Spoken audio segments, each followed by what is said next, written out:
Di tengah malam yang larut, saat suami saya, Bagas, yang pulang dalam keadaan mabuk, sedang mandi, sebuah notifikasi berbunyi dari ponselnya yang tergeletak di atas meja. Sebuah pesan muncul di layar. "Sayang, kita bakal punya bayi. Sudah 8 minggu. Aku nggak nyangka dan terharu banget." Mungkin itu adalah kotak Pandora yang seharusnya tidak pernah saya buka. Tetapi, ada satu keanehan besar. Kami, setelah 3 tahun menikah tanpa kehadiran anak, baru saja menjalani pemeriksaan kesuburan.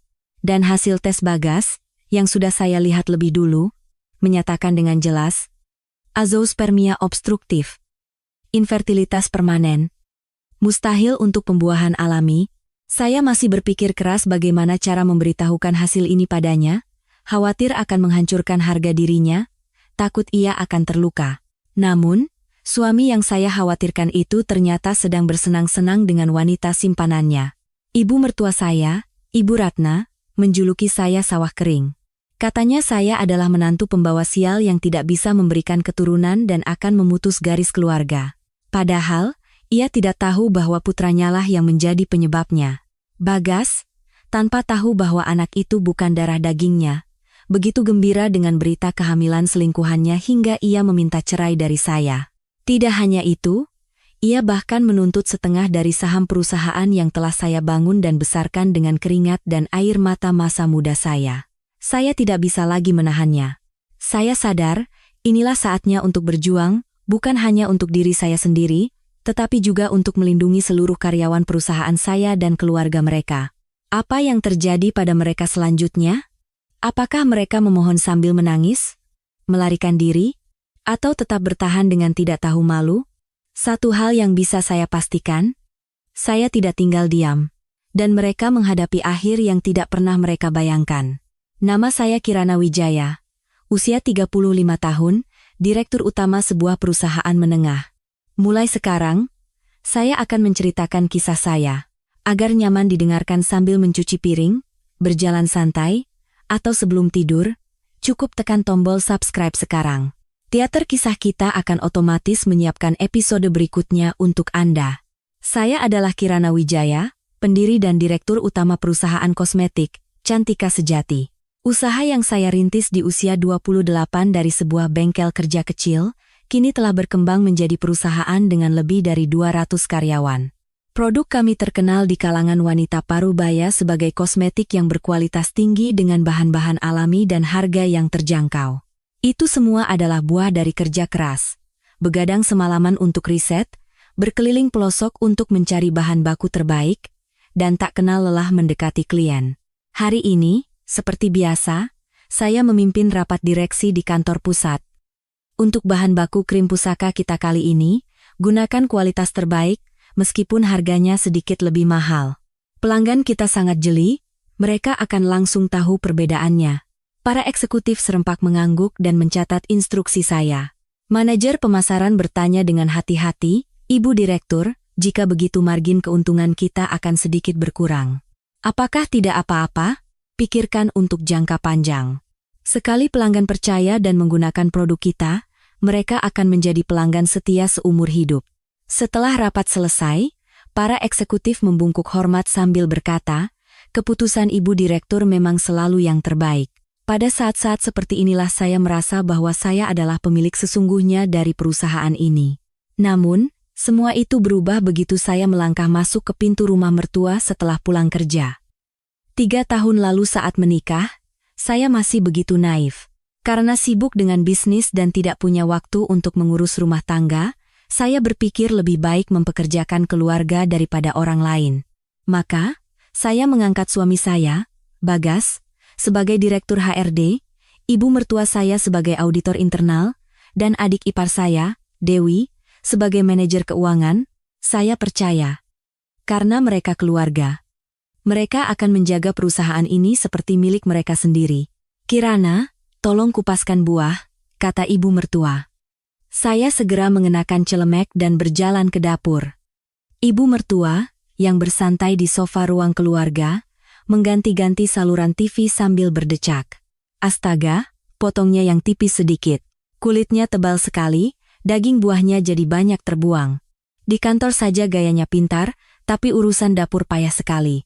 Hati saya terasa perih, tapi saya tidak mengatakan apa-apa. Bagas duduk di sofa sebelahnya, asyik dengan ponselnya, seolah tidak peduli ibunya sedang menyindir saya. Dulu di awal pernikahan, ia masih sering membela, "Ibu, kenapa begitu sama Kirana?" Tapi belakangan ini, pembelaan seperti itu sudah tidak pernah ada. Saya menyajikan sepiring buah. Ibu mertua meliriknya sekilas, sementara Bagas mengambil sepotong apel tanpa ucapan terima kasih. Di kantor, ratusan karyawan bergerak atas satu perintah saya. Tanda tangan saya di dokumen bisa menggerakkan dana miliaran rupiah, dan satu keputusan saya menentukan nasib sebuah produk baru. Tapi begitu melewati ambang pintu rumah ini, saya hanyalah mesin pencari uang. Tidak, bahkan mereka menganggapnya sebagai kewajiban saya. Saya menelan semuanya dalam hati. Tidak apa-apa. Mereka keluarga. Kalau aku sedikit lebih sabar, suatu saat nanti keadaan pasti akan membaik. Saat itu, saya benar-benar percaya demikian. Malam itu adalah malam yang biasa. Setelah menyelesaikan rapat peluncuran produk baru, saya tiba di rumah menjelang malam. Saat membuka kotak surat, sebuah amplop yang familiar menarik perhatian saya. Rumah Sakit Pusat Jakarta. Sebulan yang lalu, saya dan Bagas menjalani pemeriksaan kesuburan. Setelah 3 tahun menikah tanpa kabar gembira, omelan ibu mertua semakin menjadi-jadi. Awalnya Bagas enggan, untuk apa diperiksa segala. Tapi akhirnya mau ikut setelah saya terus membujuknya. Saya masuk ke dalam rumah, Bagas belum pulang. Saya duduk di sofa, ragu untuk membuka amplop itu. Sejujurnya, saya takut. Jika masalahnya ada pada saya sudah bisa membayangkan apa yang akan dikatakan ibu mertua. Suaranya yang berkata, "Tuh, kan, apa kataku," seolah sudah terngiang di telinga saya. Akhirnya, dengan tangan gemetar, saya membuka amplop itu. Ada 2 lembar hasil tes. Satu atas nama saya, satu lagi atas nama suami saya. Saya membuka hasil tes saya terlebih dahulu. Kirana Wijaya. Hasil pemeriksaan normal. Fungsi rahim dan ovarium baik. Dapat hamil secara alami. Saya menghela napas lega. Tapi aneh. Jika saya tidak ada masalah, kenapa selama 3 tahun kami belum punya anak? Tangan saya semakin gemetar saat membuka hasil tes Bagas. Bagas Prakoso. Azoospermia obstruktif. Jumlah sperma tidak terdeteksi. Mustahil untuk pembuahan alami. Tulisan-tulisan itu seakan menari-nari di depan mata saya. Saya membacanya berulang kali. Azoospermia obstruktif. Mustahil untuk pembuahan alami. Lembaran kertas itu terlepas dari genggaman saya dan jatuh ke lantai. Selama 3 tahun, saya menahan segala macam hinaan dari ibu mertua. Dibilang tidak bisa punya anak, perutnya sepi, nasibnya buruk makanya tidak dikaruniai anak. Setiap lebaran, di depan sanak saudara, saya harus menahan malu saat ia berkata, "Menantuku ini rahimnya dingin." Saya menahan semua itu dengan menggigit bibir. Ternyata, masalahnya bukan pada saya. Awalnya, rasa marah yang meluap-luap. Semua hinaan yang saya terima terlintas kembali. Saya ingin sekali melemparkan kertas ini ke hadapan ibu mertua dan berkata, "Lihat, masalahnya bukan pada saya." Tapi kemudian saya teringat Bagas. Dia adalah pria yang sangat menjaga harga dirinya. Di perusahaan pun, ia percaya bahwa ia menduduki posisi direktur HRD karena kemampuannya, padahal sayalah yang memberikannya posisi itu karena ia keluarga. Dalam setiap rapat, ia selalu berkata, "Saya yang telah merombak seluruh sistem HRD," mengambil semua pujian untuk dirinya. Apa yang akan terjadi jika pria seperti ini tahu bahwa masalahnya ada pada dirinya? Ia bisa hancur. Harga dirinya sebagai laki-laki, tekanan untuk melanjutkan keturunan, dan citranya di depan ibunya akan runtuh seketika. Saya merenung lama. Bagaimana cara memberitahukan fakta ini tanpa terlalu menyakitinya? Haruskah kami duduk berdua dengan tenang? Lalu saya katakan bahwa teknologi medis sudah canggih dan kita bisa mencari solusinya bersama? Akhirnya, saya menyimpan kedua hasil tes itu jauh di dalam brankas di ruang kerja. Jangan hari ini, nanti saja, cari waktu yang tepat saat ia siap menerimanya. Saya pikir, itulah bentuk kepedulian saya padanya. Beberapa hari kemudian, di akhir pekan, saat makan malam, Ibu mertua memanggil saya yang sedang menyiapkan meja makan. "Kirana, sini sebentar." Saya mendekat, bertanya-tanya ada apa. Tiba-tiba ia menatap perut saya. "Bagaimana perutmu belakangan ini? Ada mual-mual atau apa?" "Tidak, Bu. Tidak ada apa-apa." Wajah ibu mertua langsung mengeras. "Bagaimana bisa tidak ada apa-apa? Sudah menikah bertahun-tahun tapi masih kosong juga." Saat kami duduk di meja makan, omelannya pun dimulai. "Menantu tetangga sebelah itu, loh, keluarganya Pak Budi, dia baru menikah tahun lalu dan sekarang sudah punya anak laki-laki. Pak Budi senang sekali." Saya hanya diam sambil menyendok nasi. "Lalu bagaimana dengan keluarga kita? 3 tahun berlalu tanpa kabar. Kalau kumpul dengan teman-teman, aku tidak punya cerita cucu untuk dibanggakan, jadi aku hanya bisa diam." Bagas di sebelah saya hanya asyik memainkan ponselnya. Ia sama sekali tidak menimpali, seolah itu adalah cerita tentang keluarga orang lain. Adik ipar saya, Dewi, ikut bicara. "Mbak Kirana, sudah coba ke dokter? Katanya sekarang kalau diperiksa bisa langsung ketahuan." "Loh, nah, benar itu. Pergi ke dokter sana. Siapa tahu ada masalah denganmu." Mendengar ucapan ibu mertua, saya mencengkeram sendok dengan erat. Masalahnya ada pada anak ibu. Kalimat itu sudah sampai di ujung lidah. Tapi saya menatap Bagas.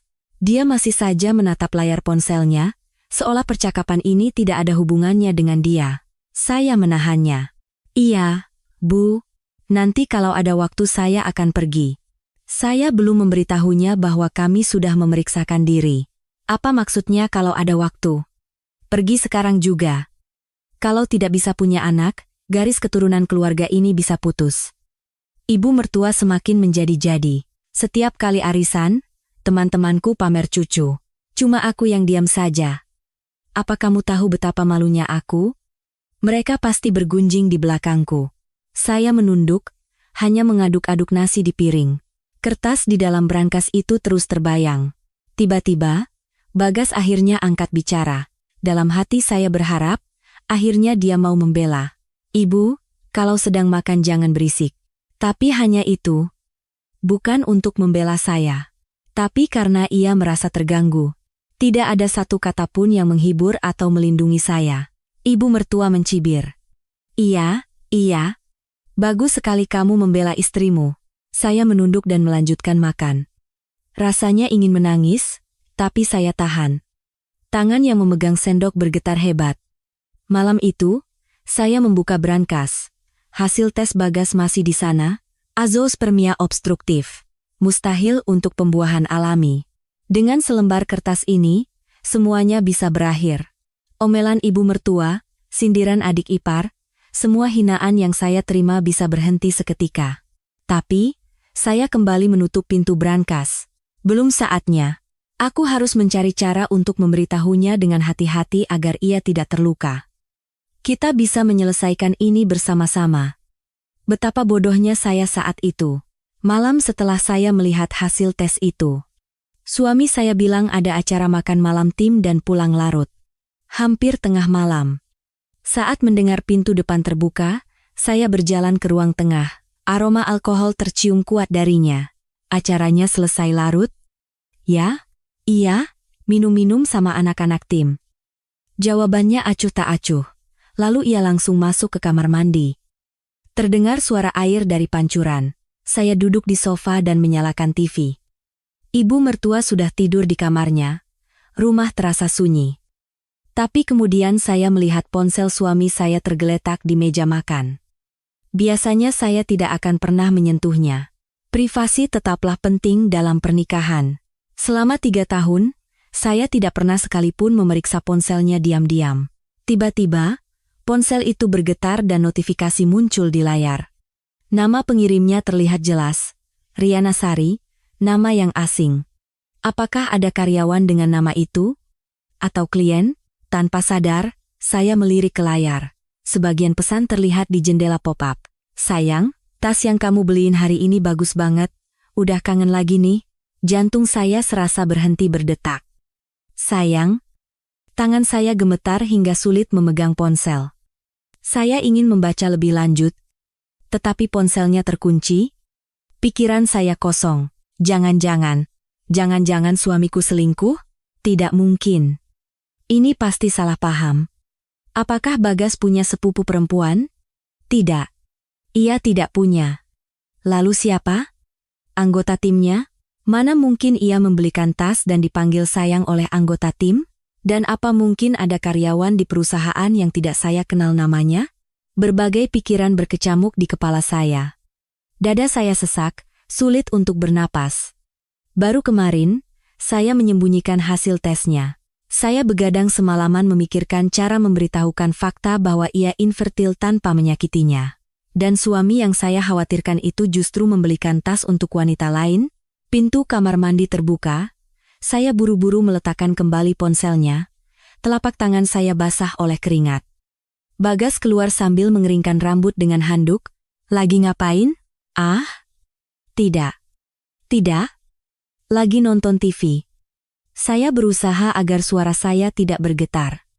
Bagas, tanpa menunjukkan minat, mengambil ponselnya dan masuk ke kamar. Saya terpaku di tempat itu untuk waktu yang lama. Haruskah aku mengonfrontasinya? Tanyakan sekarang juga siapa Riana itu? Tapi saya tidak punya keberanian.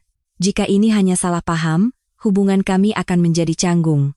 Dan jika itu benar, apa yang harus saya lakukan? Jika ibu mertua tahu, rumah ini akan gempar.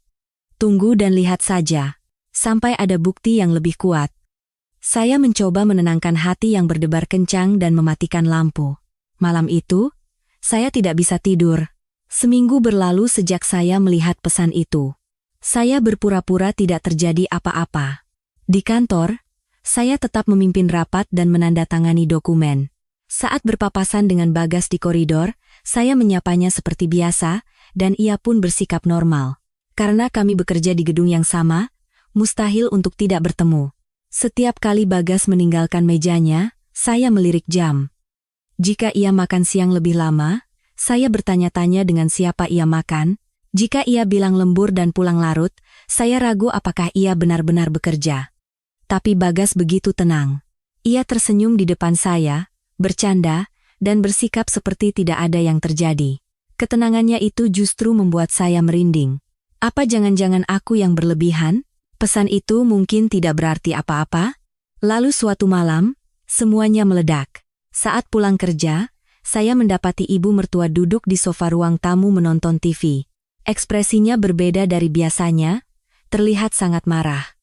Dengan perasaan cemas, saya mulai menyiapkan makan malam di dapur. Tak lama kemudian, Bagas pulang. Ia berangkat dari kantor lebih dulu dari saya, tapi baru tiba 2 jam setelah saya. Saya ingin bertanya ia mampir kemana atau bertemu siapa, tapi saya menahannya. Saat makan malam, ibu mertua membuka suara. Kirana, tadi ibu pergi ke orang pintar. Kata-kata yang tak terduga itu membuat saya mengangkat kepala. Orang pintar, Bu? Iya. Ibu penasaran kenapa di rumah ini tidak ada anak. Jadi ibu datangi orang yang katanya sakti. Jantung saya berdebar kencang. Tatapan ibu mertua tidak biasa, dan tahu apa katanya? Saya tidak bisa menjawab, hanya mencengkeram sendok. Firasat saya buruk, katanya. Nasib menantu di rumah ini memang tidak punya berkah anak. Nasibnya terlalu keras, jadi anak tidak mau datang. Entah dosa apa yang dia perbuat di kehidupan sebelumnya, tapi takdirnya untuk punya anak itu tipis. Saya terperangah. Nasib keras? Dosa di kehidupan sebelumnya? Padahal hasil tes medis saya normal. Bu, itu kan tahayul. Zaman sekarang mana ada orang tidak bisa punya anak karena nasib, tahayul katamu? Mata ibu mertua melotot. Hei, aku ini sudah keluar uang banyak untuk mencari tahu demi kamu, dan begitu jawabanmu, sombong sekali. Suaranya meninggi. Bagas di sebelahnya hanya diam, terus makan tanpa henti. Orang lain gampang sekali punya anak, tapi kenapa kamu sudah 3 tahun begini-begini saja? Bagaimana caramu menjaga badan? Hah? Kata-kata itu sudah puluhan kali saya dengar. Saya hanya menunduk, mengaduk nasi. Setiap kali arisan, teman-temanku pamer cucu. Aku cuma bisa diam. Apa kamu tahu betapa malunya aku? Kamu tahu tidak apa yang mereka bicarakan di belakangku? Saya menarik napas dalam-dalam. sabar. Sabar saja, nanti juga berlalu. Kemudian, ibu mertua mengucapkan kalimat yang paling menyakitkan. Kamu itu cuma sawah kering yang cuma bisa menyerap air. Tangan saya berhenti bergerak. Mau diberi pupuk sebanyak apapun, tidak akan pernah bisa menumbuhkan benih. Ladang mati. Bisa-bisa garis keturunan keluarga ini putus karena kamu. Sawah kering. Ladang mati. Putus keturunan. Kata-kata itu menusuk hati saya seperti paku tajam. Saya mencengkeram sendok begitu erat hingga buku-buku jari saya memutih. Bu, yang sawah kering itu bukan saya. Anak ibu yang sawah kering? Hasil tes medis jelas menyatakan dia mustahil punya anak secara alami, secanggih apapun ladangnya, kalau tidak ada benih yang ditabur, bagaimana bisa tumbuh? Kalimat itu sudah di ujung lidah. Saya menggigit bibir. Cukup satu kalimat. Selembar kertas di brankas itu bisa mengakhiri semua penghinaan ini. Tapi saya menatap Bagas. Dia masih menunduk, asyik dengan makanannya. Ibunya menghina istrinya habis-habisan, tapi ia tidak berkata sepatah kata pun. Ia bahkan tidak menatap saya, seolah bertanya di pihak siapa dia berdiri pun sia-sia. Pria pengecut. Saat itu saya sadar. Orang ini tidak akan pernah berada di pihak saya. Mungkin dari awal memang tidak pernah. Tetap saja, saya menahannya. Jika saya mengatakan yang sebenarnya sekarang, rumah ini akan gempar. Ibu mertua bisa pingsan, dan Bagas, dengan harga dirinya yang tinggi, entah akan berbuat nekat apa. Saya juga belum memastikan siapa sebenarnya wanita bernama Riana itu. Iya, Bu. Maafkan saya. Saya menundukkan kepala. Ibu mertua mendengus. Maaf saja tidak cukup. Mana hasilnya? Saya hampir tidak makan malam itu. Saat mencuci piring, tangan saya gemetar. Di bawah suara air keran, saya menangis tanpa ada yang tahu. Sawah kering. Kata itu terus terngiang di kepala saya. Suatu saat nanti, aku pasti akan mengungkapkan kebenarannya. Tapi tidak sekarang. Belum waktunya, saya mengertakkan gigi. Seminggu telah berlalu sejak saya disebut sawah kering. Saya masih hidup dalam kepura-puraan. Di kantor sebagai direktur, di rumah sebagai menantu yang patuh pada mertua. Saya tidak berani memeriksa ponsel Bagas lagi. Malam itu, Bagas kembali pulang larut dengan aroma alkohol. Ada acara kantor lagi? Iya, dengan klien. Jawabnya singkat lalu masuk ke kamar mandi. Belakangan ini ia sering sekali ada acara.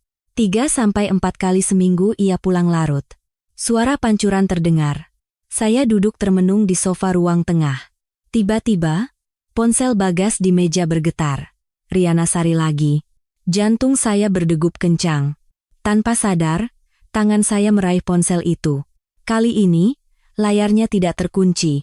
Sepertinya Bagas lupa menguncinya karena terburu-buru ke kamar mandi. Dengan tangan gemetar, saya membuka pesannya. Ada sebuah foto USG hitam putih. Di bawahnya ada pesan, sayang, kita bakal punya bayi. Sudah 8 minggu. Tadi di rumah sakit aku dengar detak jantungnya. Ajaib dan mengharukan banget, tangan saya lemas. Hampir saja ponsel itu jatuh. 8 minggu. Itu berarti, saat saya tidur di sebelahnya setiap malam, menyiapkan sarapan untuknya setiap pagi, menahan hinaan sawah kering dari ibunya, Bagas sedang berselingkuh dengan wanita lain. Tapi tunggu. Bagas itu infertil. Hasil tesnya jelas mengatakan mustahil untuk pembuahan alami. Lalu, anak siapa ini? Sesuatu di kepala saya mulai tersambung. Seperti kepingan puzzle yang menemukan tempatnya. Bagas tidak tahu bahwa ia infertil. Hanya saya yang tahu. Jadi, ketika ia melihat pesan bahwa wanita ini hamil, ia akan mengira itu adalah anaknya. Wanita ini, hamil anak dari pria lain, dan menipu Bagas dengan mengatakan itu anaknya. Mereka berdua menipu saya. Dan mereka juga saling menipu. Rasa dikhianati berubah menjadi amarah yang membara. Pintu kamar mandi terbuka. Saya cepat-cepat meletakkan ponselnya kembali. Bagas keluar, meraih ponselnya. Ia melihat layarnya, lalu tersenyum. Senyum itu membuat saya muak dan merinding. Aku tidur duluan, ya. Bagas membawa ponselnya dan masuk ke kamar tidur utama. Saya berdiri terpaku untuk waktu yang lama. Air mata tidak keluar. Sebaliknya, api dingin mulai berkobar di dalam dada saya. Keesokan paginya, begitu tiba di kantor, Pak Budi datang ke ruangan saya dengan wajah serius. "Ibu Direktur, ada yang ingin saya sampaikan." Pak Budi adalah orang yang paling saya percaya. Ia adalah kepala staf saya yang berlatar belakang hukum, bergabung sejak awal perusahaan berdiri, dan sangat menguasai masalah hukum dan akuntansi. "Ada apa?" Saya tidak bisa diam lagi, jadi saya harus melaporkan ini. Manajer keuangan dan auditor internal telah menggelapkan gaji dari 10 karyawan fiktif selama 3 tahun. Jika ditambah dengan penyalahgunaan kartu kredit perusahaan, total dana yang teridentifikasi sejauh ini lebih dari 15 miliar rupiah. Manajer keuangan adalah Dewi, adik ipar saya. Auditor adalah Ibu Ratna, ibu mertua saya. 15 miliar. Saya terdiam untuk waktu yang lama. Bukti-buktinya sudah diamankan? Sudah, Bu.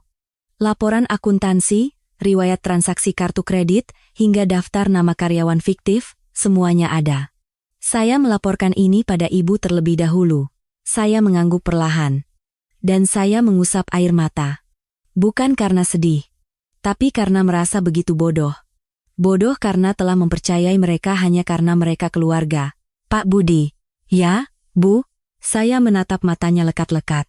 "Orang-orang itu, biar saya yang bereskan. Bisa bantu saya?" Pak Budi menundukkan kepalanya. "Laksanakan, Bu." Sejak hari itu, saya berubah. Sejak saat itu, saya dan Pak Budi mulai bergerak diam-diam. Dinding di perusahaan ini punya banyak mata dan telinga. Ibu mertua, dengan jabatannya sebagai auditor, suka berkeliling dan ingin tahu banyak hal. Dewi mengendalikan arus kas di divisi keuangan. Dan Bagas, sebagai direktur HRD, memantau pergerakan karyawan. Jadi, kami bertemu di luar kantor, di sebuah kafe yang tenang, jauh dari perusahaan. Pak Budi membuka laptopnya. "Ibu Direktur, kita perlu membagi tugas. Silakan.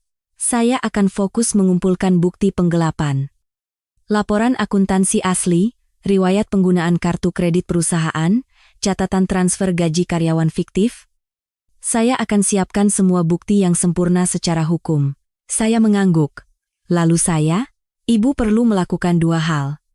Pertama, cari tahu identitas wanita simpanan itu. Kedua, buat suami Ibu tetap tenang. Tenang? Ya. Mereka tidak boleh tahu kalau kita sudah curiga. Ibu harus bersikap seperti biasa. Itu tidak akan mudah. Bertemu muka setiap hari dan harus berpura-pura tidak tahu apa-apa. Tapi tidak ada pilihan lain. Saya harus bersabar sampai semua bukti terkumpul. Beberapa hari kemudian, Pak Budi membawa hasil penyelidikannya tentang wanita itu. Riana Sari, 29 tahun. Nama aslinya adalah Siti Aminah. Dia pakai nama palsu? Betul, Bu. Riwayatnya cukup rumit. Pernah bekerja di industri hiburan malam, dan sampai beberapa waktu lalu masih tinggal bersama pria lain. Dia baru putus dari pria itu sekitar 3 bulan yang lalu. Saya menggigit bibir. Jadi ada kemungkinan besar anak itu adalah anak dari pria itu? Sangat besar kemungkinannya, Bu. Secara waktu cocok, dan mengingat hasil tes suami ibu, kemungkinan anak di dalam kandungannya adalah anak suami ibu bisa dibilang 0. Sesuai dugaan. Wanita itu hamil anak pria lain, lalu mendekati Bagas dan menipunya. Ia mengincar uang dan posisi Bagas. Tepatnya, uang dan posisi yang saya berikan padanya. Suami ibu sepertinya menyembunyikan fakta bahwa ibu adalah pemilik sebenarnya dari perusahaan dan berlagak seolah-olah dialah pemiliknya. Riana Sari percaya pada bualan itu dan mendekatinya. Saya tersenyum pahit. Bagas membual pada selingkuhannya, dan selingkuhannya mencoba memanfaatkannya. Pasangan penipu yang saling menipu. Jadi, apa kesimpulannya, Pak Budi? Mereka berdua akan hancur dengan sendirinya. Bu, kita hanya perlu menyiram sedikit bensin ke dalam api. Pak Budi menutup laptopnya dan berkata, Bu, boleh saya bertanya sesuatu? Apakah Ibu tidak merasa berat? Pertanyaan yang tiba-tiba itu membuat saya terdiam sejenak. Selama 3 tahun, Ibu percaya mereka adalah keluarga. Meskipun Ibu tahu telah dikhianati, Ibu masih harus bertemu muka setiap hari, makan bersama, bekerja di perusahaan yang sama. Orang biasa mungkin tidak akan sanggup. Saya meletakkan cangkir kopi saya. Tentu saja berat, setiap malam saya tidak bisa tidur. Duduk di meja makan dan melihat wajah ibu mertua membuat saya mual. Bertemu pandang dengan Bagas di kantor rasanya ingin muntah. Tapi ibu tetap bertahan. Ini bukan bertahan. Ini menunggu. Pak Budi menatap saya dengan bingung. Menunggu waktu yang tepat. Saya tidak boleh goyah lebih dulu, saya harus menyelesaikannya sampai tuntas. Pak Budi terdiam sejenak, lalu berkata pelan, "Bu, tolong ingat satu hal." "Apa itu?" "Mempercayai mereka sebagai keluarga bukanlah kesalahan. Yang salah adalah mereka yang menyalahgunakan kepercayaan itu. Ibu telah memperlakukan mereka dengan niat baik. Merekalah yang memanfaatkannya." Hati saya terasa sesak. Tatapan Pak Budi begitu tulus. "Terima kasih, Pak Budi. Saya akan selalu di pihak ibu, sampai akhir." Kata-kata itu menjadi penghiburan yang luar biasa. Selama 3 tahun, tidak ada satupun yang berada di pihak saya. Suami, ibu mertua, adik ipar, mereka semua yang katanya keluarga sedara hanya memanfaatkan saya. Saya kembali menguatkan hati. "Pak Budi, bagaimana jadwal pengumpulan buktinya?" "Sekitar 2 minggu lagi, semua data yang sempurna secara hukum akan terkumpul." "Baik. Sampai saat itu, saya akan hidup sebagai menantu yang baik dan istri yang bodoh." Pak Budi menunduk. "Saya yakin ibu bisa melakukannya." Saat meninggalkan kafe, saya menengadah ke langit. Langit malam yang gelap, tapi hati saya justru terasa jernih. Ada banyak hal yang terpendam selama 3 tahun. Hinaan sawah kering, ladang mati, perlakuan seolah saya hanya mesin pencari uang. Hari pembalasan untuk semua itu akan tiba. Tunggu sebentar lagi. Hanya dengan pikiran itu, saya merasa bisa bertahan.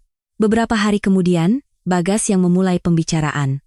Saat saya pulang kerja, ia sudah duduk di sofa ruang tamu.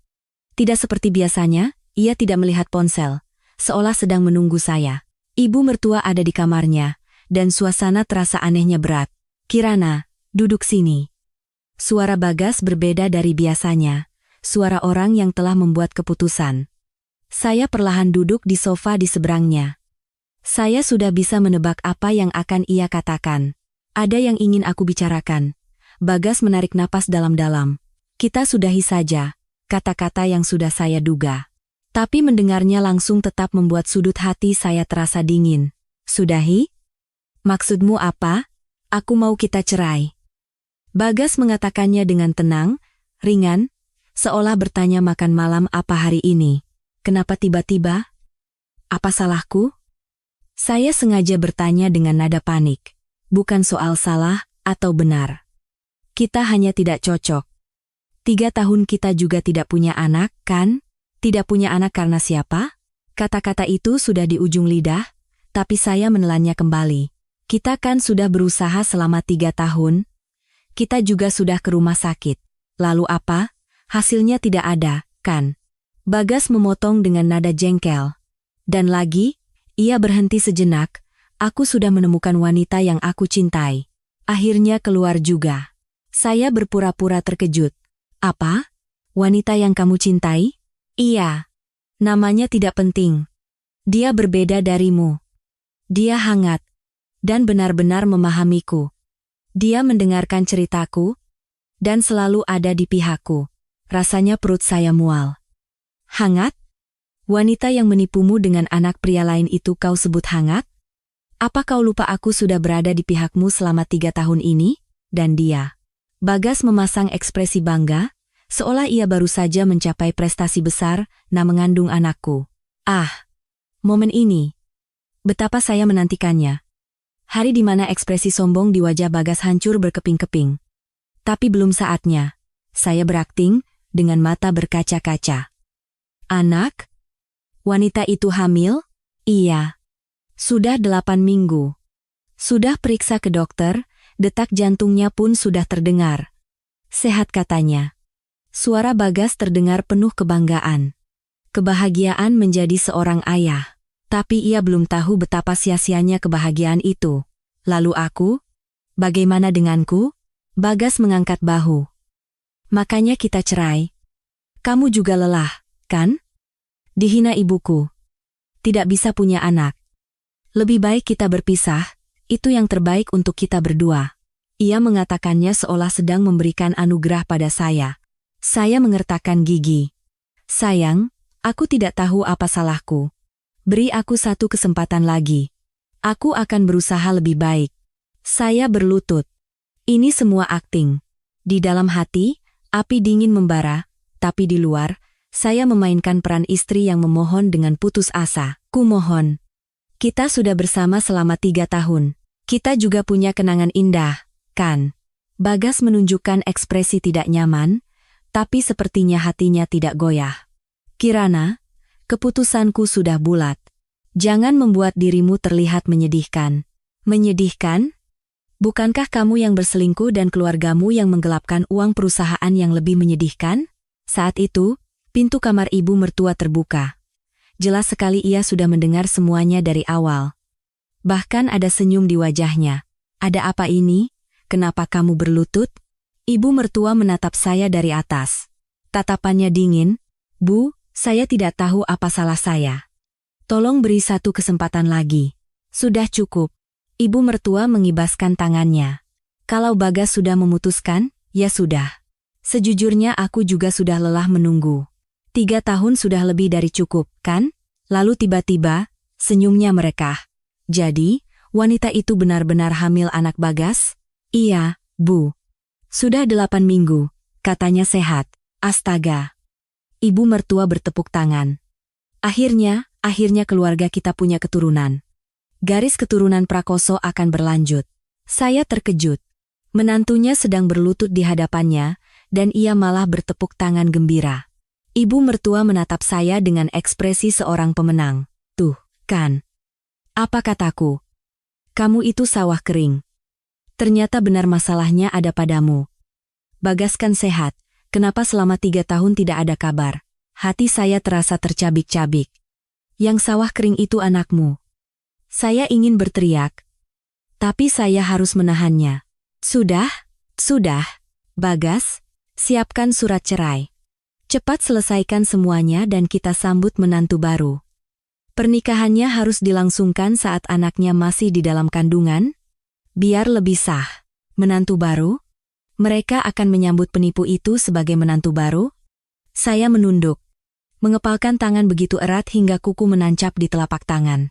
Saat itu, pintu depan terbuka dan Dewi masuk. Ada apa ini? Kenapa suasananya begini? Ibu kok kelihatannya senang sekali? Ibu mertua tersenyum cerah. Dewi, ada kabar baik, kakakmu, Bagas, akan punya anak. Dari wanita lain, benarkah? Wah, Mas Bagas hebat. Selamat ya. Dewi menghampiri Bagas dan menepuk bahunya. Lalu Mbak Kirana? Dewi menatap saya yang masih terduduk di lantai. Tentu saja cerai. Apalagi yang bisa diharapkan dari sawah kering? Dewi mencibir. Mbak, maaf ya. Tapi mau bagaimana lagi? Ternyata benar masalahnya ada di pihak Mbak. Kakakku kan sehat. Sudah terbukti. Terbukti? Apa mereka masih bisa berkata begitu jika tahu kakak mereka infertil? Mereka bertiga saling berpandangan dan tertawa. Seolah sedang ada perayaan, bertepuk tangan, menepuk bahu, berbagi kebahagiaan. Saya, yang berlutut di lantai, hanya bisa menyaksikan pemandangan itu. Selama 3 tahun, saya bekerja untuk mereka. Uang dari perusahaan saya gunakan untuk biaya hidup rumah ini. Setiap lebaran saya bawakan hadiah, setiap ulang tahun ibu mertua saya berikan angpau, bahkan saya bantu biaya pernikahan Dewi. Dan balasannya adalah hinaan sawah kering dan tawa penuh kemenangan. Baiklah, tertawalah sepuasnya. Lihat saja apa tawa itu akan bertahan lama. Saya perlahan bangkit. Baiklah, akan saya pertimbangkan soal perceraian. Ibu mertua melotot.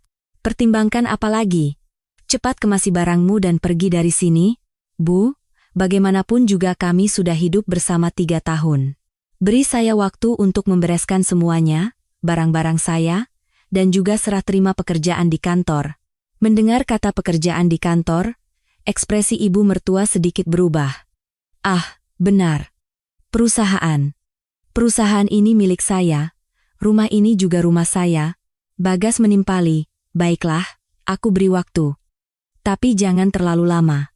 Kita selesaikan dalam sebulan. Ibu mertua terlihat tidak puas. Tapi karena Bagas yang bicara, ia tidak berkomentar lebih lanjut. Mungkin karena masalah perusahaan, mereka tidak bisa sembarangan mengusir saya. Ya, jika saya pergi, bagaimana dengan posisi mereka di perusahaan? Pernahkah mereka memikirkannya? Atau mereka sudah menggelapkan cukup banyak uang sehingga saya tidak lagi berguna bagi mereka? Saya menunduk dan masuk ke kamar. Begitu pintu tertutup, air mata saya mengalir, bukan karena sedih, tapi karena marah. Semua yang saya tahan selama 3 tahun meluap seketika.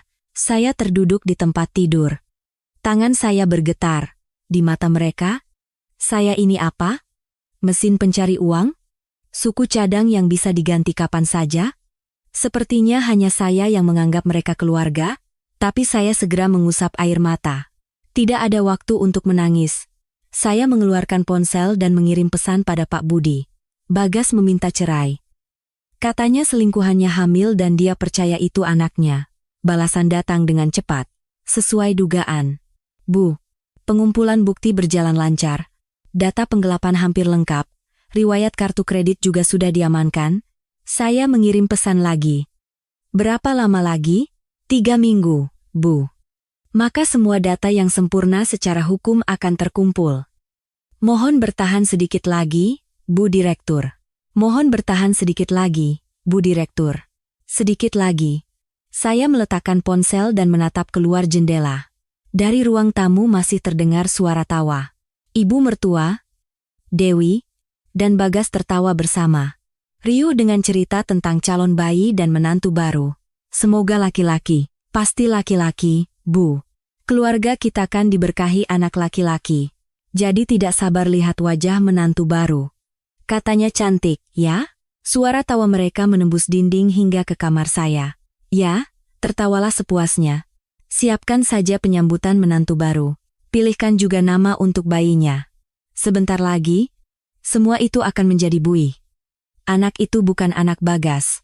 Bagas tidak bisa punya anak. Secara medis itu mustahil. Saya tersenyum tipis. Menantu baru? Wanita itu bukan menantu, tapi penipu. Sebentar lagi mereka akan tahu semuanya. Di luar jendela, langit malam yang gelap terlihat.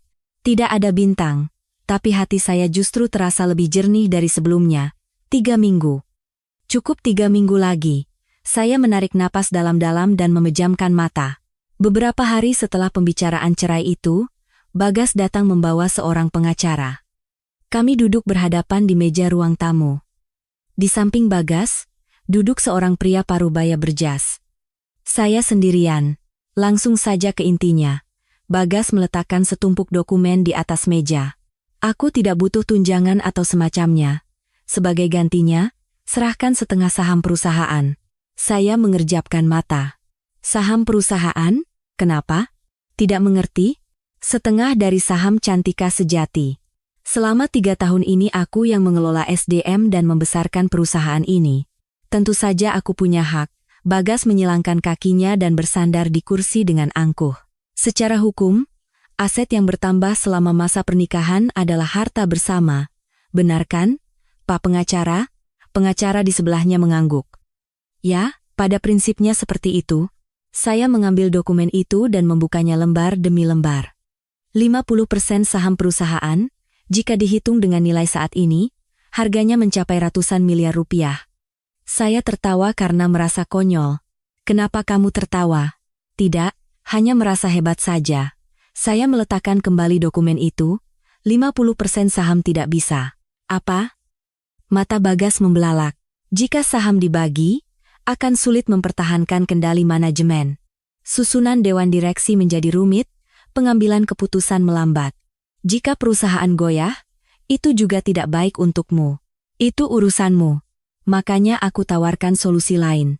Saya menatap lurus ke arah Bagas. Sebagai ganti saham, aku akan berikan uang tunai. Alis Bagas bergerak. Uang tunai? Ya. 50 miliar. Hening sejenak. Bagas dan pengacaranya saling berpandangan. Sudut bibir Bagas sedikit terangkat. 50 miliar. Ya? Tapi aku butuh waktu. Untuk menjual saham dan menyiapkan dana, butuh setidaknya 3 minggu. 3 minggu? Ya. Beri aku 3 minggu. Dan aku akan siapkan 50 miliar rupiah tunai. Bagas mengusap dagunya. Matanya tampak menghitung. 50% saham? Dia pasti tahu bahwa di pengadilan pun ia tidak akan bisa mendapatkan 50% saham karena perusahaan saya sudah sangat bernilai bahkan sebelum kami menikah. Itu hanya umpan negosiasi. Tapi 50 miliar tunai itu berbeda. Bagas pasti berpikir ini adalah jumlah maksimal, bahkan lebih, dari yang bisa ia dapatkan secara realistis. Matanya berbinar karena keserakahan. Baiklah. Bagas mengangguk. 3 minggu. Bawa uangnya saat sidang mediasi di pengadilan. Kalau saat itu tidak ada. Bagas mencondongkan tubuhnya ke depan. Suaranya merendah.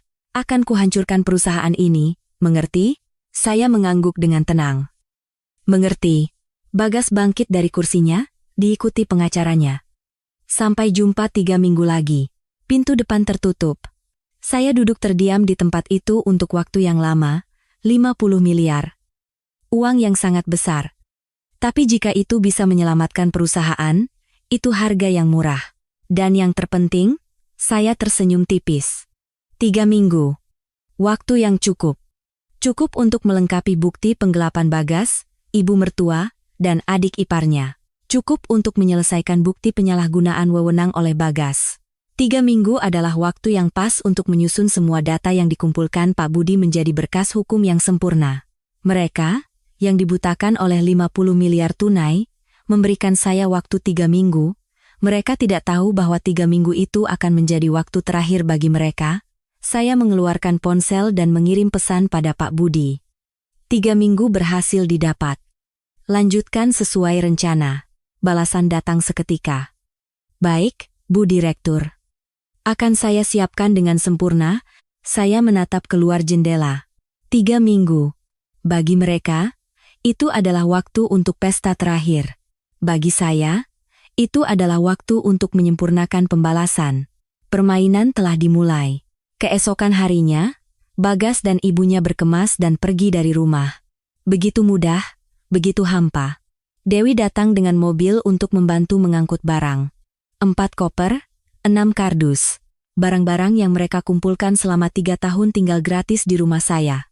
Di ambang pintu, ibu mertua berbalik menatap saya. Akhirnya aku akan punya cucu. Jangan terlalu membenciku. Ini semua karena masalah ada padamu. Saya tidak berkata apa-apa. Saya hanya menutup pintu. Rumah menjadi sunyi. Untuk pertama kalinya dalam 3 tahun, saya sendirian di rumah. Anehnya, tidak terasa sepi. Justru terasa lega. Namun, perang yang sesungguhnya baru saja dimulai. 3 minggu, bagi saya, itu adalah waktu untuk menyempurnakan bukti. Bagi mereka, itu adalah waktu terakhir untuk berbuat sesuka hati. Minggu pertama berlalu. Pagi itu, saat saya tiba di kantor, lobi terasa ramai. Saya berhenti. Penasaran? Di tengah lobi berdiri seorang wanita. Tas mewah, sepatu mewah, kacamata mewah, dari ujung rambut hingga ujung kaki, penampilannya serba gemerlap. Riana Sari. Selingkuhan suamiku berdiri dengan angkuh di tengah lobi perusahaan saya. Lihat apa? Tidak menyapa? Riana membentak seorang karyawan yang lewat. Karyawan itu terkejut dan menunduk. Kalian tahu aku siapa? Aku pacarnya Pak Bagas Prakoso. Calon nyonya direktur di sini. Nyonya direktur? Saya tidak salah dengar? Kami sudah sepakat tidak ada pembagian saham. Hanya uang tunai 50 miliar. Setelah cerai, Bagas tidak akan punya hubungan apapun dengan perusahaan ini. Tapi dia menyebut dirinya Nyonya Direktur. Apa yang Bagas katakan pada wanita ini? Bahwa posisinya di perusahaan akan tetap aman setelah cerai? Atau ia akan membangun perusahaan baru dengan uang 50 miliar itu? Apapun itu, terdengar konyol. Hei kamu. Riana menunjuk resepsionis. Ambilkan kopi. Americano. Esnya sedikit. Resepsionis itu menatap saya dengan bingung. Saya menggelengkan kepala. Maaf Bu, ini meja resepsionis. Kafe ada di lantai basement. Apa? Kamu berani melawanku? Suara Riana meninggi. Kamu tidak tahu siapa aku? Aku ini calon istri pemilik perusahaan ini. Calon nyonya minta kopi. Masa kamu tidak bisa ambilkan? Lobi menjadi hening. Karyawan lain menahan napas, hanya menonton. Saya berjalan perlahan mendekat. Ada apa ini? Riana berbalik menatap saya, lalu melepas kacamatanya. Mata kami bertemu. Oh, ibu-ibu ini. Ibu-ibu. Di usia 35, saya dipanggil ibu-ibu. Anda sedang apa di sini? Tentu saja menemui pacarku. Kenapa? Tidak boleh? Riana menatap saya dari atas ke bawah. Ah, dan satu lagi, Bu. Kalau sadar diri, cepat kosongkan tempatmu. Mengerti? Mengosongkan tempat? Tempat apa? Apa maksud Anda? Jangan pura-pura tidak tahu. 3 minggu lagi, ambil saja uang 50 miliar itu, dan pergi cari tempat tinggal lain. Perusahaan ini, dan rumah yang ibu tinggali itu, sekarang semua milik kami. Saya tertawa kecil. Wanita ini benar-benar salah paham. Begitu ya? Semoga berhasil. Saya berbalik dan berjalan menuju lift. Dari belakang, saya masih mendengar suaranya. Apa-apaan dia? Santai sekali, santai. Bukan, hanya saja tidak ada gunanya berdebat.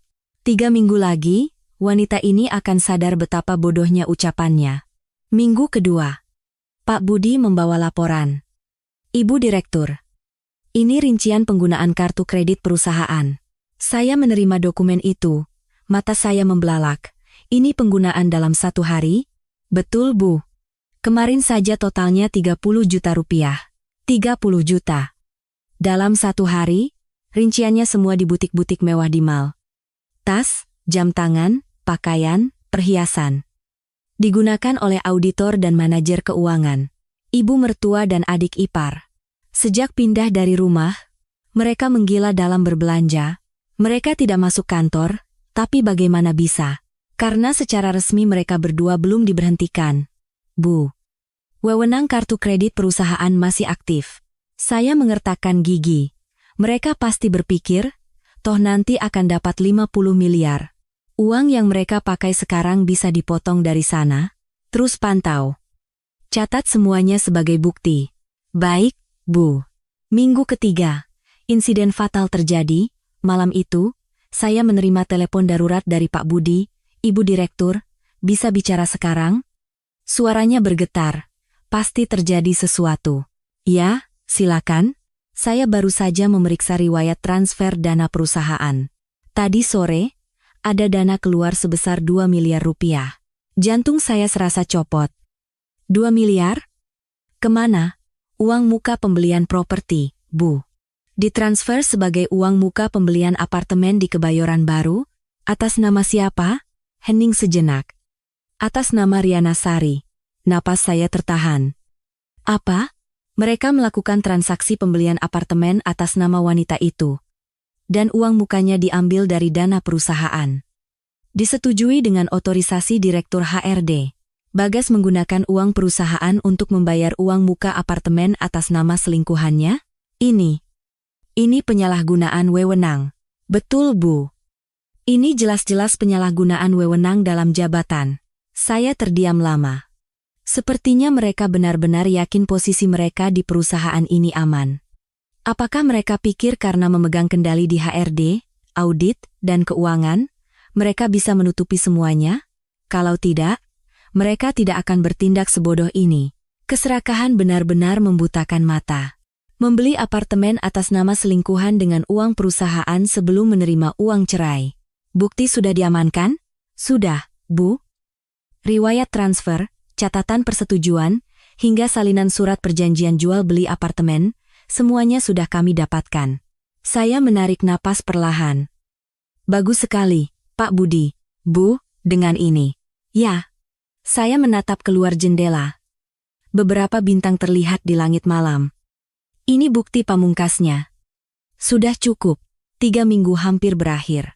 Bukti penggelapan, penyalahgunaan kartu kredit, dan sekarang penyalahgunaan wewenang. Kepingan puzzle terakhir telah terpasang. Sidang mediasi 3 hari lagi, kan? Betul, Bu. Saya tersenyum tipis. Bersiaplah. Waktunya untuk mengakhiri ini. Saya menutup telepon. Saya menatap keluar jendela untuk waktu yang lama. Selama 3 minggu, mereka berpesta pora, membeli barang mewah, bertindak semena-mena, menggelapkan uang perusahaan. Mereka telah menikmati hidangan terakhir mereka. Sekarang, saatnya menerima tagihan. Malam sebelum hari mediasi. Saya sendirian di kantor. Semua karyawan sudah pulang. Lampu koridor dimatikan, lift berhenti beroperasi, seluruh gedung menjadi sunyi. Hanya saya yang duduk di ruang direktur utama. Di luar jendela, pemandangan malam kota Jakarta terbentang. Gemerlap lampu-lampu, setiap cahaya itu adalah kehidupan seseorang. Keluarga seseorang, impian seseorang. Saya menatap dokumen-dokumen di atas meja. Di sebelah kiri, ada data kepegawaian Bagas. Bagas Prakoso. Masuk 3 tahun lalu. Jabatan, Direktur HRD. Foto di kartu itu menunjukkan Bagas yang tersenyum. 3 tahun lalu, saya sendiri yang menandatangani surat pengangkatannya. Karena ia suami, karena ia keluarga, karena saya pikir ia mampu. Di sebelah kanan, ada buku besar bukti penggelapan. Daftar karyawan fiktif, rincian penyalahgunaan kartu kredit, catatan transfer uang muka apartemen. Angka-angka uang yang mereka gelapkan dari perusahaan ini selama 3 tahun tertulis dengan rapat. Saya memandangi kedua dokumen itu bergantian. Foto yang tersenyum, catatan penggelapan yang padat. Apakah ini orang yang sama? Atau mungkin, dari awal memang orang yang sama? Saya hanya melihat apa yang ingin saya lihat. Atas nama cinta, atas nama keluarga, saya mengabaikan kebenaran. Saya bersandar di kursi, menatap langit-langit. Saya percaya padanya karena cinta. Saat menikah, saya tulus mempercayainya. Saya pikir ia adalah pasangan seumur hidup. Tempat bersandar saat lelah. Saya menutup mata karena ia keluarga. Saat ibu mertua mengajukan kwitansi aneh, saya biarkan saja. Saat Dewi sering menunda pembayaran, saya pikir ia sibuk. Saat Bagas sering lembur tanpa alasan yang jelas, saya pikir ia bekerja keras. Bukannya tidak ada tanda-tanda aneh. Terkadang angka di laporan tidak cocok, terkadang dokumen terlambat diserahkan. Terkadang karyawan menunjukkan ekspresi tidak nyaman. Tapi saya tidak curiga. Saya tidak mau curiga. Tidak mungkin keluarga berbuat seperti itu. Tidak mungkin orang yang kucintai menipuku. Itulah kesalahan saya. Kepercayaan naif saya telah menumbuhkan jamur beracun di perusahaan ini. Selama 3 tahun, mereka bersembunyi di balik kepercayaan saya dan menggerogoti perusahaan. Selama saya menutup mata, mereka menggelapkan 15 miliar, bertindak semena-mena pada karyawan, membeli barang mewah, dan membayar uang muka apartemen dengan uang perusahaan. Jika saja saya membuka mata lebih awal. 3 tahun lalu, atau bahkan setahun lalu. Jika saja saya memeriksa dengan benar, tidak akan sampai seperti ini. Air mata saya mengalir. Bukan karena marah, bukan juga karena benci, tapi karena malu. Malu pada karyawan yang telah bersama-sama membangun perusahaan ini, pada orang-orang yang telah percaya dan mengikuti saya. Malu karena sebagai seorang direktur, saya gagal melindungi perusahaan dengan baik. Saya mengusap air mata. Tapi saya tidak bisa berhenti di sini. Ini bukan lagi sekadar balas dendam pribadi. Bukan lagi karena marah dikhianati suami, atau sakit hati dihina ibu mertua. Ini adalah tugas yang harus saya lakukan sebagai direktur utama. Untuk melindungi perusahaan, untuk melindungi tempat kerja para karyawan, untuk mencabut jamur beracun yang tumbuh karena kenaifan saya. Ini adalah satu-satunya cara saya untuk bertanggung jawab.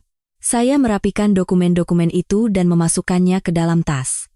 Besok pagi, di ruang mediasi pengadilan, semuanya akan berakhir. Bagas akan datang untuk menagih 50 miliar. Ibu mertua dan adik iparnya akan menonton sambil tertawa di belakang. Selingkuhannya akan menunggu kunci apartemen baru. Tapi yang akan mereka dapatkan bukanlah uang. Saya mematikan lampu dan meninggalkan kantor. Koridor gelap, hanya suara langkah kaki saya yang menggema. Besok, akan saya selesaikan, sebagai direktur utama, sebagai pemilik perusahaan ini. Jamur beracun yang saya biarkan tumbuh, akan saya cabut dengan tangan saya sendiri. pagi di hari mediasi. Saya terbangun sebelum alarm berbunyi. Pukul 5 pagi, di luar jendela masih gelap. Saya tidak bisa tidur nyenyak. Mungkin hanya 2 atau 3 jam saya terlelap. Tapi anehnya, saya tidak merasa lelah. Seluruh tubuh saya terasa tegang. Hari ini, saya bangkit dari tempat tidur dan menuju kamar mandi. Saya berdiri di depan cermin. Wanita di cermin itu menatap saya. Lingkaran hitam di bawah matanya terlihat jelas. Pipinya sedikit tirus. Jejak dari 3 minggu kurang makan dan kurang tidur. Terlihat menyedihkan. Sangat berbeda dengan diri saya di hari pernikahan 3 tahun lalu. Saya mencuci muka dan duduk di meja rias. Saya membuka laci, kosmetik tertata rapi. Biasanya saya hanya memakai riasan sederhana, krim BB, pensil alis, dan sekali pulas lipstik. Menjadi direktur tidak memberiku banyak waktu untuk berdandan. Tapi hari ini berbeda. Saya mengambil alas bedak dan mulai mengaplikasikannya dengan teliti. Saya menutupi lingkaran hitam dengan concealer tebal. Memberi highlight pada tulang pipi untuk memberikan kesan segar. Saya menggambar eyeliner lebih panjang dan lebih tajam dari biasanya. Menggunakan eyeshadow coklat tua untuk mempertegas mata. Maskara, merapikan alis, dan sentuhan perona pipi ringan. Terakhir, lipstik. Saya mengeluarkan lipstik merah dari dasar laci. Warna yang saya pakai di hari pernikahan dan tidak pernah saya sentuh lagi. Hari itu, saya adalah wanita paling bahagia di dunia. Mengenakan gaun putih, tersenyum dengan bibir merah, berdiri di samping pria yang akan menemani seumur hidup. Saat memakai lipstik itu, saya berpikir, warna ini hanya untuk hari-hari istimewa. Hari perayaan ulang tahun pernikahan, hari kelahiran anak, hari-hari bahagia seperti itu. Tapi hari-hari seperti itu tidak pernah datang. Sebaliknya, hari ini, saya mengeluarkan lipstik ini lagi. Di hari perceraian saya. Di hari saya menyeret orang-orang yang saya anggap keluarga ke pengadilan, ini juga hari yang istimewa, dalam artian yang berbeda. Saya memoleskannya perlahan di bibir. Wanita di cermin berubah, bukan lagi istri yang terbuang dan menyedihkan, melainkan wajah seorang CEO yang tegas, tajam, dan memimpin sebuah perusahaan. Saya menatap lurus ke cermin. Kirana Wijaya. Saya memanggil nama saya sendiri, angkat kepalamu. Suara saya memantul kembali dari cermin. Hari ini, sang istri telah mati, Kirana Wijaya, istri Bagas Prakoso, mati di pengadilan hari ini. Wanita di cermin menatap saya tajam. Yang tersisa hanyalah Direktur Utama Kirana Wijaya, pendiri, pembangun, dan pelindung Cantika sejati. Saya tidak berkedip. Setetes air mata pun terlalu berharga untuk mereka. Jangan tunjukkan air mata. Jangan terlihat lemah. Sama sekali. Saya mengepalkan tangan. Yang kamu lakukan hari ini bukanlah balas dendam. Ini adalah pembersihan. Membersihkan parasit yang menempel di perusahaan. Sesuatu yang harus kamu lakukan sebagai seorang direktur. Saya menarik napas perlahan. Kamu bisa? Tidak. Kamu harus. Wanita di cermin mengangguk. Saya bangkit dan membuka lemari. Setelan blazer hitam dan blus putih. Pakaian paling formal yang saya miliki, yang biasa saya kenakan saat rapat umum pemegang saham atau pertemuan penting. Saya mengenakannya dan berdiri di depan cermin besar. Saya menegakkan bahu, mengangkat dagu, berdiri tegak. Baiklah, sekarang saya siap. Saya mengambil tas. Di dalamnya ada dokumen yang saya siapkan semalam. Bukti penggelapan, bukti penyalahgunaan wewenang, rincian kartu kredit. Semua yang saya kumpulkan selama 3 minggu. Dan satu lagi, selembar kertas yang saya ambil dari brankas, dari Rumah Sakit Pusat Jakarta. Azoospermia obstruktif. Mustahil untuk pembuahan alami. Saya membuka pintu depan. Di luar sudah terang. Matahari mulai terbit. Hari baru telah dimulai. Saya masuk ke mobil dan memasukkan alamat pengadilan di GPS. Perkiraan waktu tempuh 45 menit. 45 menit. Setelah itu, semuanya akan dimulai. Mobil mulai melaju. Jalanan masih sepi. Saya melihat ke kaca spion, wajah saya terpantul. Dengan lipstik merah, tatapan tajam, wajah seorang CEO yang percaya diri. Lipstik yang sama dengan hari pernikahan 3 tahun lalu. Tapi wanita yang sama sekali berbeda. Saya tidak akan menangis lagi. Tidak akan bersabar lagi. Tidak akan tertipu lagi. Hari ini, akan saya selesaikan. Saya memegang kemudi dan menatap lurus ke depan. Menuju pengadilan. Bukan sebagai seorang istri, tapi sebagai seorang direktur. Permainan yang sesungguhnya baru saja dimulai. Saya tiba di pengadilan agama. Saya memarkir mobil dan menatap gedung itu. Gedung beton abu-abu dengan jendela-jendela yang memantulkan sinar matahari. Disinilah semuanya akan berakhir. 3 tahun pernikahan. Hubungan yang saya anggap keluarga. Saya menarik napas dalam-dalam dan keluar dari mobil. Saya naik ke lantai tempat ruang mediasi berada. Begitu pintu lift terbuka, saya mendengar suara-suara yang familiar. Mas? Nanti kalau sudah selesai kita makan di mana? Terserah. Kamu mau makan apa? Steak? Sudah lama tidak makan yang mahal. Kan hari ini dapat 50 miliar. Suara tawa menggema di koridor. Saya berhenti dan mengamati dari balik sudut. Di depan ruang mediasi, ada Bagas. Di sebelahnya, Riana bergelayut manja. Ada juga ibu mertua dan Dewi. Lengkap semua. Keempatnya tampak ceria, mengobrol dan tertawa seolah sedang piknik. Hari ini benar-benar selesai, kan? Tanya ibu mertua. Tentu saja, Bu. Semuanya sudah disepakati. Tinggal tanda tangan saja, jawab Bagas. Apa wanita itu benar-benar akan membawa uang 50 miliar? Sela Dewi. Pasti dibawa. Kalau dia tidak menepati janji, kita hancurkan saja perusahaannya, Bagas mencibir. Tohak atas setengah saham itu tetap ada. Uang atau saham, yang penting kita dapatkan. Riana memeluk lengan Bagas erat. Mas, aku senang sekali hari ini. Akhirnya bebas dari wanita itu. Mas pasti jadi direktur utamakan sekarang? Tentu. Lihat saja nanti.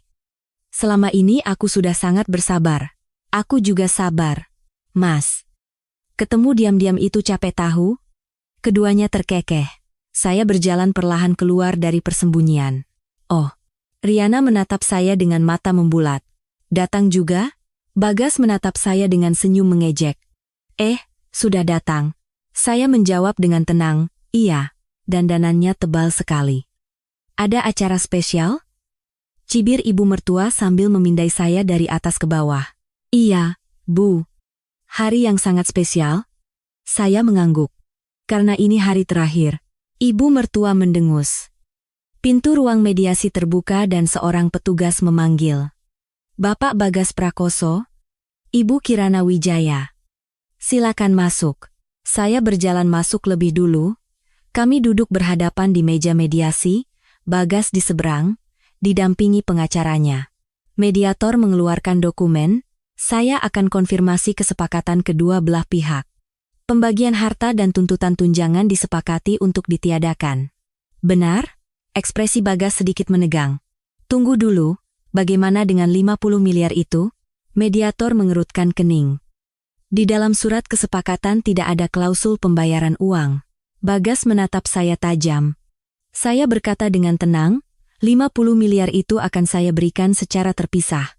Setelah mediasi selesai, akan langsung saya transfer. Mata Bagas menyipit, tampak berpikir. Tapi akhirnya ia mengangguk. Baiklah. Lakukan seperti itu. Aneh. Biasanya ia akan mengamuk, menuntut agar angka 50 miliar dicantumkan dalam surat kesepakatan. Tapi ia menyerah dengan mudah. Kenapa? Apa ia percaya pada saya? Setelah menipu dan mengkhianati saya selama 3 tahun, ia justru percaya pada saya. Atau ia khawatir jika terlalu menekan, saya akan membongkar penggelapan yang dilakukan keluarganya? Apapun alasannya, tidak penting. Yang penting adalah, angka 50 miliar itu tidak ada di atas kertas. Mediator menatap saya. Ibu Kirana Wijaya juga setuju? Saya menatap Bagas sejenak. 3 tahun lalu, saya mencintai pria ini. Saya pikir kami akan bersama selamanya. Tapi itu hanya ilusi. Dari awal tidak pernah ada cinta. Ia tidak melihat saya, tapi uang saya, perusahaan saya. Ya, saya setuju. Mediator menyodorkan dokumen. Kalau begitu, silakan tanda tangan dan stempel di sini. Saya mengambil pena. Tangan saya tidak bergetar. Saya menandatanganinya, lalu mengeluarkan stempel. 3 tahun. 3 tahun pernikahan berakhir dengan satu stempel ini, tanpa ragu. Tok, saya menekannya dengan kuat. Mediator memeriksa dokumen. Mediasi perceraian telah berhasil. Terima kasih atas kerjasama kedua belah pihak. Selesai. Sekarang, saya dan orang ini bukan lagi suami istri. Bagas bangkit sambil tersenyum lebar. Nah, sekarang kita benar-benar orang asing, ya? Saya juga perlahan bangkit. Betul, Bagas mengulurkan tangannya. Uang 50 miliar yang dijanjikan, sudah ditransfer? Saya menatap tangannya, lalu perlahan membuka tas saya. Transfer?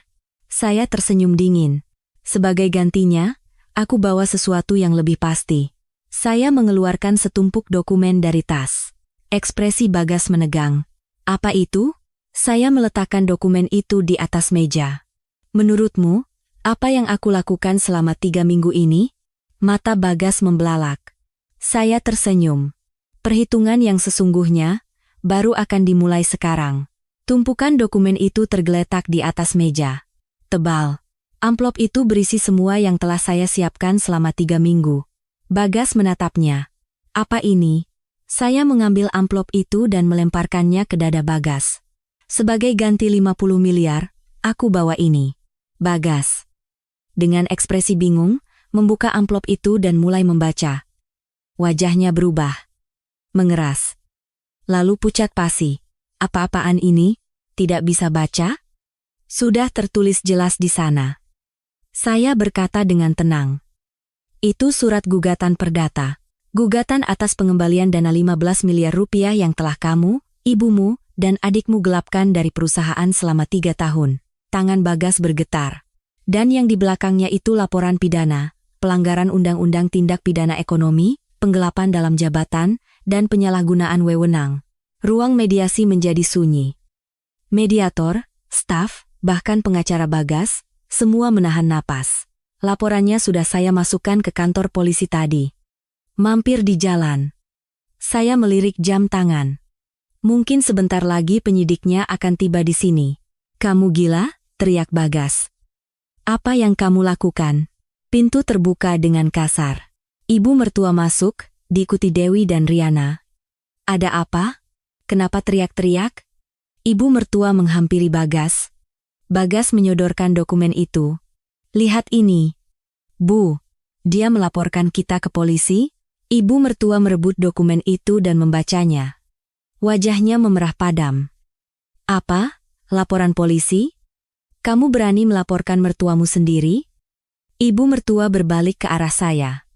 Dasar gila. Benar-benar gila. Melaporkan ibu mertua? Melaporkan suami? Di mana ada menantu seperti kamu? Saya memiringkan kepala. Mertua? Saya tertawa kecil. Kita baru saja tanda tangan surat cerai. Kita sudah bukan keluarga lagi. Mata ibu mertua membelalak. Kalian bukan lagi keluarga saya. Bagi saya, kalian sekarang hanya orang asing. Saya menatapnya lekat-lekat. Ah, bukan orang asing biasa, tapi para penjahat yang akan segera menjadi narapidana. Apa katamu? Ibu mertua terhuyung. Dewi menopangnya. Mas, ini benar? Laporan polisinya benar? Diam. Bentak Bagas. Kirana. Kamu tidak boleh begini. Kita sudah cerai. Kenapa harus sampai melapor polisi? Apa salah kami sebesar itu? Saya menatapnya tajam. Salah katamu? Suara saya menjadi dingin. Menggelapkan 15 miliar uang perusahaanku selama 3 tahun itu bukan salah? Itu. Membuat karyawan fiktif untuk mencuri gaji mereka. Menggunakan kartu kredit perusahaan untuk belanja barang mewah. Menggunakan dana perusahaan untuk membayar uang muka apartemen selingkuhanmu. Semua buktinya ada. Saya menunjuk tumpukan dokumen. Semuanya ada di situ. Riwayat transfer, catatan persetujuan, rekaman CCTV, bahkan rekaman suara, tidak ada celah untuk lolos. Bersyukurlah aku tidak menuntutmu atas perselingkuhan, Bagas mengertakkan gigi. Bukti? Kalau punya bukti memangnya kenapa? Mengancam? Minta uang damai lebih banyak? Saya menggeleng. Tidak akan ada perdamaian.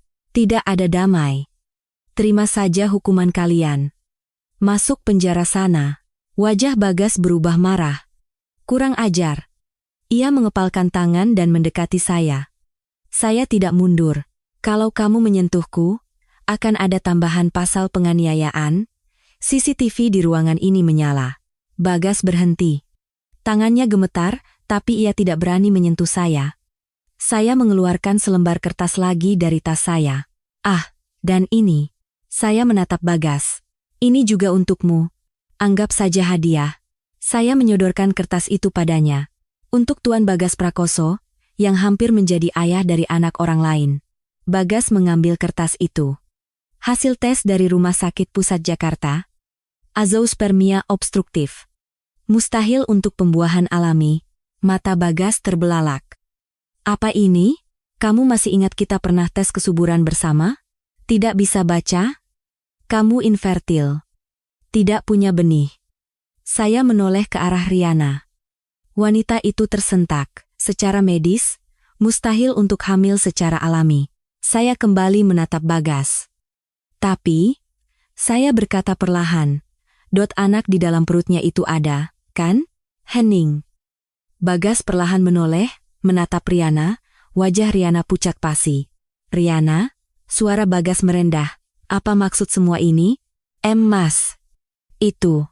Riana mundur. Kamu bilang kamu hamil anakku. Anakku, itu. Tapi aku infertil. Lalu anak di perutmu itu anak siapa? Suara Bagas meninggi. Riana menjerit. Mas, tenang. Ini palsu. Wanita itu yang memalsukannya. Gila. Bagas mencengkeram kerah Riana. Kamu menipuku? Anak siapa itu? Jawab. Riana berteriak histeris. Lepaskan. Aku juga ditipu. Kamu bilang kamu pemilik perusahaan. Bilang akan dapat 50 miliar. Dasar penipu miskin. Apa? Apa katamu? Mata Bagas memerah karena marah. Riana menjambak rambut Bagas. Bagas balas menjambak rambut Riana. Mereka bergulingan di lantai. Dasar penipu.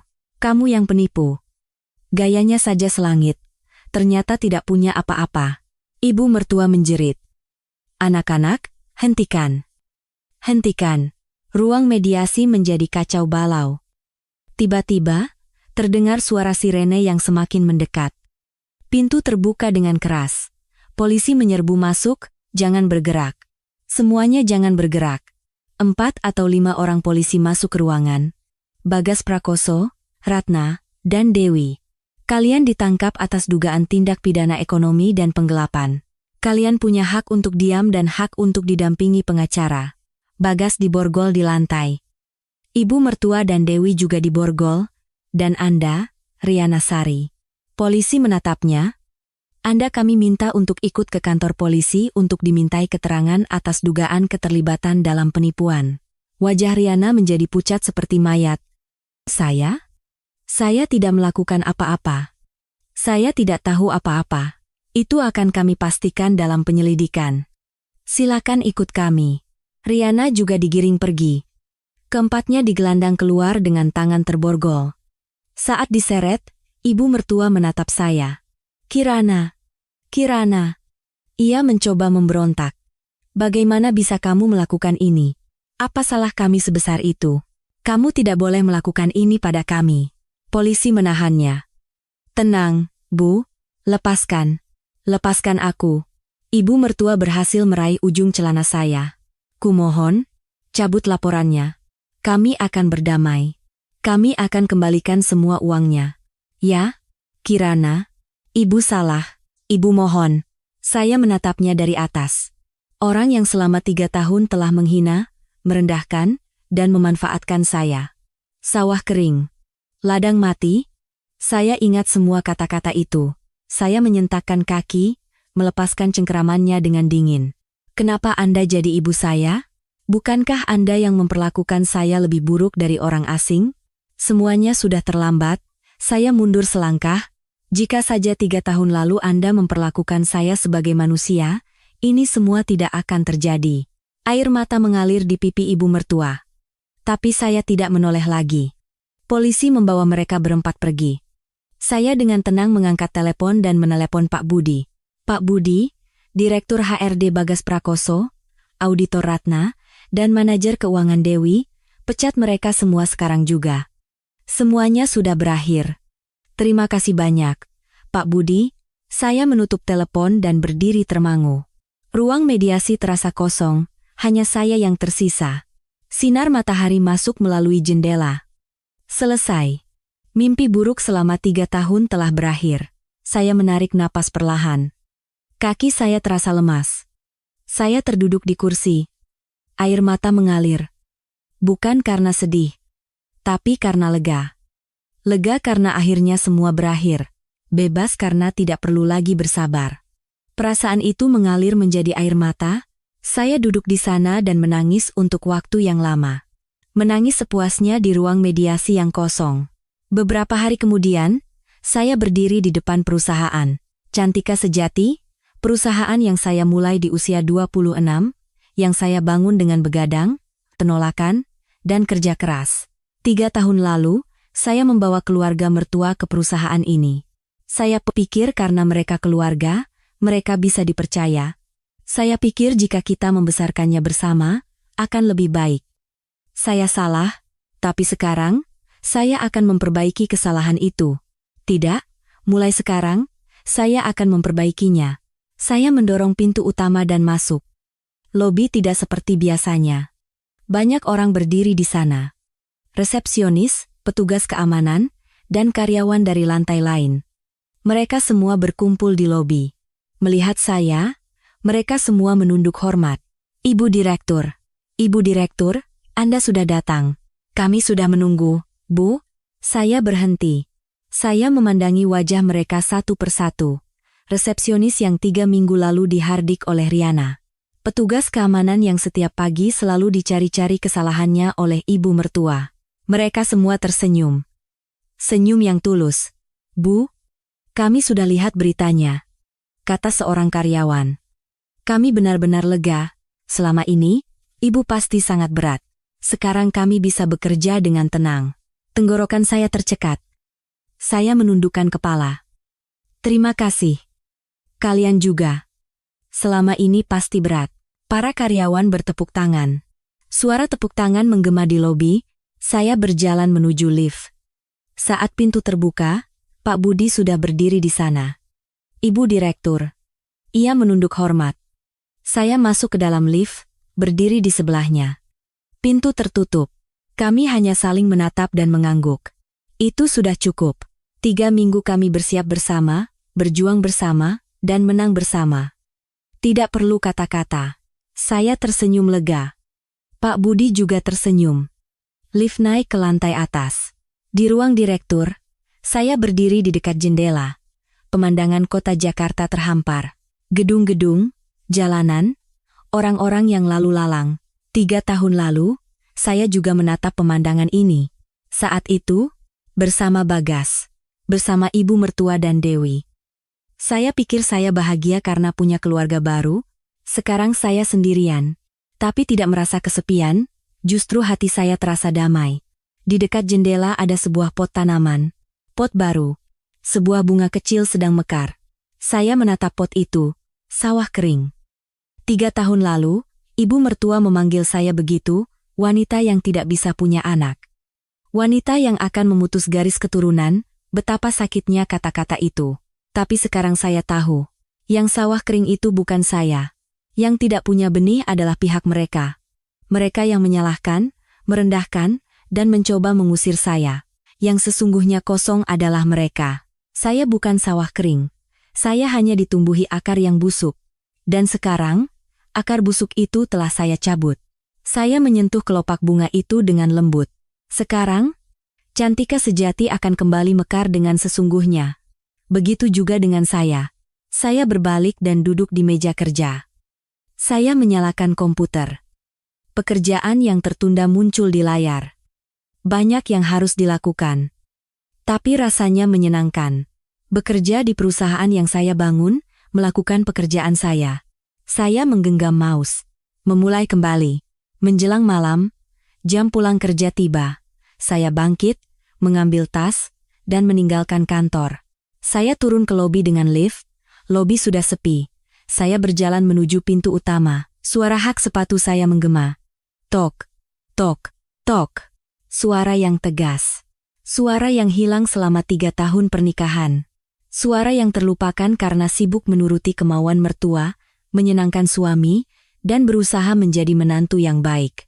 Sekarang, suara itu kembali terdengar. Suara langkah kaki saya. Saya mendorong pintu utama dan melangkah keluar. Senja sedang turun. Langit berwarna kemerahan. Indah sekali. Saya menengadah ke langit dan tersenyum. Ini bukanlah akhir. Ini adalah awal yang baru. Saya melangkahkan kaki. Dengan percaya diri, maju, menapaki jalan saya sendiri, saya bersabar atas nama keluarga. Saya menutup mata atas nama cinta. Tapi orang yang hanya memanfaatkan saya bukanlah keluarga. Keluarga yang sesungguhnya adalah mereka yang saling menghargai. Ingatlah, ada saatnya bersabar bukanlah sebuah kebajikan. Ada saatnya melindungi diri sendiri adalah yang utama. Jangan pernah lagi mau mendengar julukan seperti sawah kering. Karena Anda sangatlah berharga. Jika kisah hari ini berkesan di hati Anda, pastikan untuk berlangganan dan menyalakan notifikasi untuk pertemuan kita selanjutnya. Teater kisah kita akan kembali, dan jangan ragu untuk berbagi perasaan dan pemikiran Anda setelah mendengar cerita ini di kolom komentar.